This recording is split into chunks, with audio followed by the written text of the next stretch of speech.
എല്ലാവരും ഇങ്ങോട്ട് നോക്കിൻ. അച്ഛൻ പ്രതലത്തിൽ മലയാളം ഉണ്ടോ? സ്കെയിലും 23 വായിക്ക്. ഇത് നിനക്ക് എവിടെ നിന്ന് കിട്ടി? അതൊക്കെ ഉണ്ട്. സ്കെയിൽ 23. ഇത് വായിക്കേണ്ട കാര്യമില്ല. കേൾക്കേണ്ട കാര്യം എനിക്കുണ്ട്. വായിക്കേ. എന്നാ പിന്നെ നിനക്ക് വായിച്ചൂടെ? എനിക്ക് മലയാളം വായിക്കാൻ അറിയില്ലല്ലോ. വായിക്കാം. ഈ തിരിച്ചറിവ് നിന്നെ ഉന്നതിയിലെത്തിക്കും. 23 തുടക്കം തൊട്ട് വായിച്ചു. 1, 2. ഒരാളെ ഒരു അപകടത്തിലേക്ക് പറഞ്ഞുവിടുമ്പോ എന്തൊരു മനസമാധാനം എന്നറിയാമോ? യഹോവയുടെ അരുളപ്പാട് എനിക്കുണ്ടായത് എന്തെന്നാൽ, ഇനി ശ്രദ്ധിച്ച് കേൾക്കണം.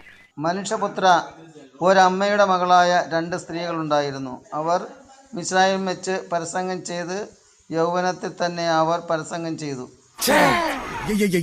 അവിടെ അവരുടെ അത് ലേശം വായിക്കാനുള്ള ഒരിതുണ്ട് കേട്ടോ. അയ്യടാ പറ്റിച്ചല്ലോ. അത് നിങ്ങളങ്ങ് പറഞ്ഞാൽ മതി. വായിച്ചോ കുഴപ്പമൊന്നുമില്ല. അവിടെ അച്ഛായ അതങ്ങോട്ട് വായിക്കച്ചാ. വേദപുസ്തകത്തിൽ പറഞ്ഞേക്കുന്ന കാര്യമില്ലേ അച്ഛൻ? എന്താണെങ്കിലും ധൈര്യമായിട്ട് പറഞ്ഞു. എന്നെ ആരും ഇവിടെ തല്ലാനൊന്നും പോകുന്നില്ല. അച്ഛന് വായിക്കാൻ എന്ത് മടി? അച്ഛനൊന്ന് വായിച്ചേ. ഈ ഇരിപ്പിൽ അങ്ങോട്ട് സമാധിയായാൽ മതിയായിരുന്നു. അത് കൊള്ളാം. വായിക്കാൻ മടിയേ. ഞാനും ഇവിടെ കുറച്ച് തിരക്കുണ്ട്. ആണോ? അയ്യടാ പാവം. അതുകൊണ്ടാ അടുത്തെല്ലാം ആൾക്കാർ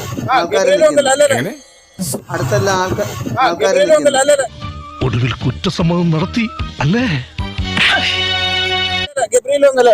ഗബ്രിയേൽ ഒന്ന് വായിച്ചേ.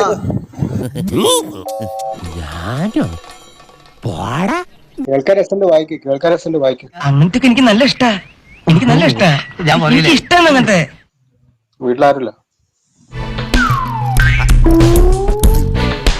എന്റെ പൊന്ന അജു, നിങ്ങൾ ഇതിനെപ്പറ്റി ഒന്നും അറിയില്ലാതെ കിടന്ന് പിടക്കല്ലേ. നിനക്കൊന്നും അറിയാൻ പാടില്ല, കാരണം നീ വെറും കുട്ടിയാണ്. ഇത് വരികളല്ലേ അച്ഛൻകുഞ്ഞ്. ഇത്രയും വലിയ ഗതികെട്ടവൻ ഈ ലോകത്ത് വേറെ ആരെങ്കിലും ഉണ്ടാവും എന്റെ കർത്താവേ? അച്ഛൻകുഞ്ഞില്ല. അച്ഛൻകുഞ്ഞ് പറഞ്ഞു എനിക്ക് ഇവിടെ നല്ല പരസ്യമായിട്ടല്ലേ വായിച്ചോണ്ടിരിക്കുന്നേ. ഒരു സെക്കൻഡ്. അതായത് ഞാൻ പറഞ്ഞത് തിരക്കാണ്. ഞാൻ നേരത്തെ യാത്ര ചെയ്തോണ്ടിരിക്കുകയാണ്, തിരക്കാണെന്ന് ഞാൻ പറഞ്ഞു. എന്നിട്ട് ഞാൻ കുറച്ച് ഇതായിട്ട് ഇന്ന് വായിച്ചതാ. ആണോ? മോനെ അപ്പൊ നാളെ